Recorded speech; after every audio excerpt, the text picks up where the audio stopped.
Hello viewers, আমাদের খান নার্সারির পক্ষ থেকে সবাইকে স্বাগতম। আমি মোহাম্মদ ইমরান খান। আজকে কথা বলবো চায়না মিষ্টি কমলা নিয়ে। আমাদের মাঝে আমাদের এক আঙ্কেল এসেছেন। আঙ্কেল, আপনি কোন জায়গা থেকে এসেছেন?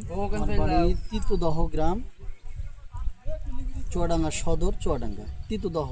জি, এর আগে কি আপনি বাগান করছেন? জি, বাগান করছি। এর আগে আপনার ফল হয়েছে কেমন? আমার 55টা গাছ লাগানো আছে, 8 বছর প্রায় রানিং। জি, ফল হচ্ছে আলহামদুলিল্লাহ।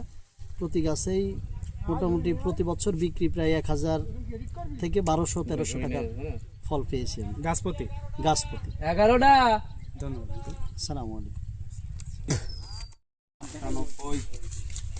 99,